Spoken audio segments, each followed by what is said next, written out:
Greetings, my lovelies, and thank you for stopping by the circle today. This little bit about writing help is mostly for when you have finished writing your manuscript and now you need to go back over it in the dreaded process that is called editing. And the longer you do it, the worse you feel sometimes. So here are my 5 tips to help you with your editing burnout. Let's roll.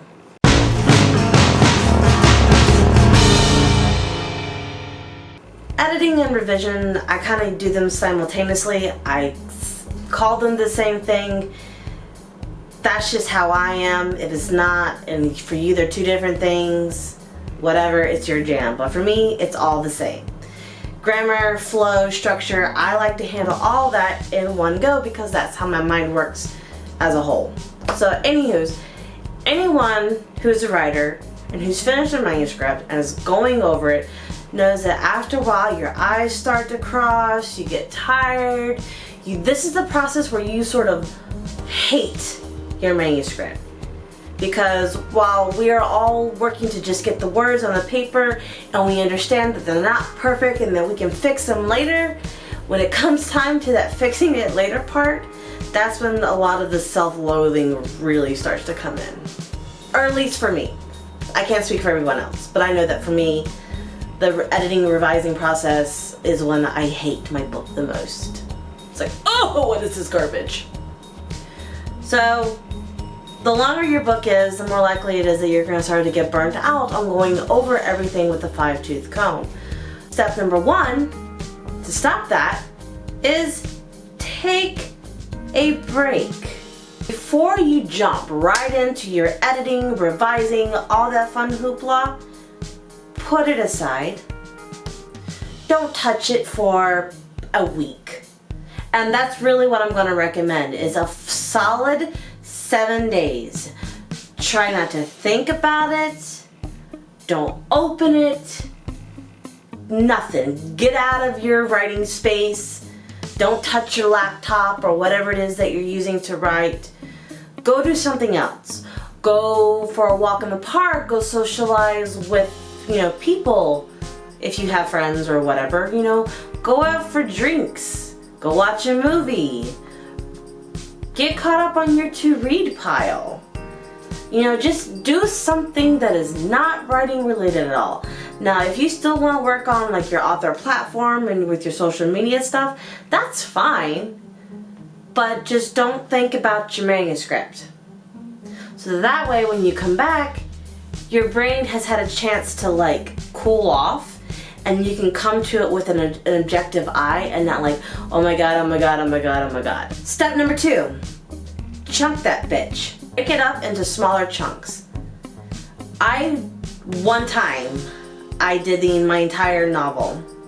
I sat down, I had it printed out, I went with the red pen because doing it on the computer hurts my eyes a little bit more and I like writing it down on paper. That shit was torture. It was so hard to go over everything. I mean, I finally had to start it was just terrible. So I will never do that again. So when I mean by chunking, break it up into smaller, more manageable pieces. So what I do now is that once I finish a block of writing, it's usually 5 or 6 chapters, sometimes a little bit more depending on what's going on, but usually no more than 5 or 6. Then I go back and I start editing, revising, and reworking and semi-polishing. I do that because I always struggle also with beginnings, and then by the end I've kind of found my flow. So by going back while I still have my little flow thing going, even though you take a break, it helps to create the beginning and the end that sort of sounds the same. So when you do your small chunks, when you unfortunately have to do your bigger chunk, it's already been kind of micro polished, so it's not as much work. Thing number 3, schedule time. That is the crucial thing about being a writer. You have to schedule time to write.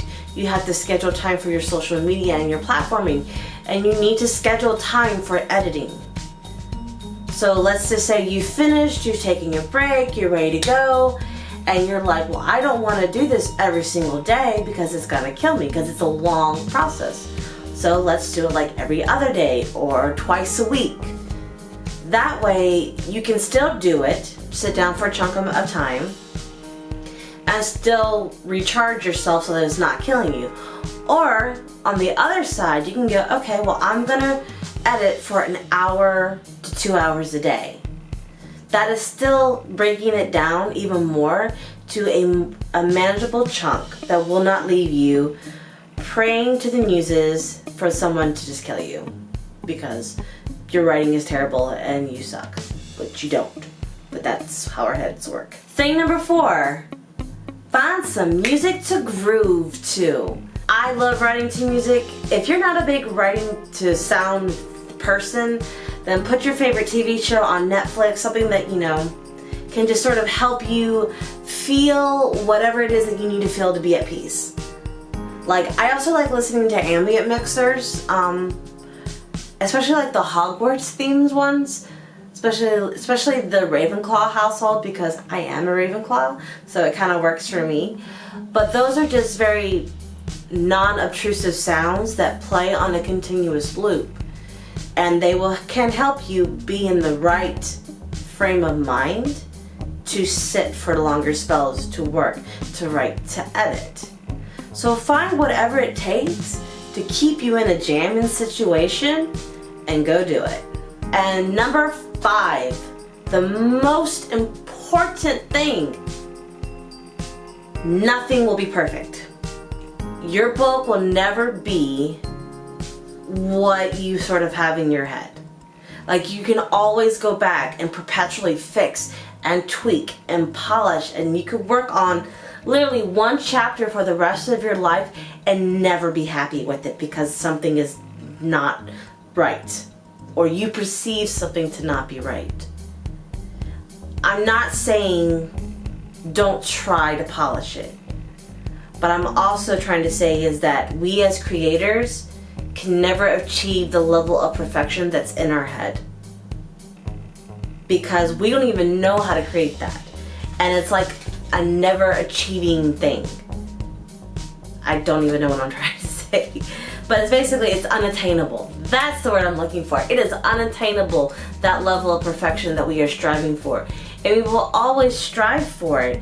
But you also have to learn when to accept of when your story is actually good and ready. So basically what I'm saying is, don't keep digging at it. Know when it's, alright, this is actually pretty good. It's not the best, but I can come back to it later.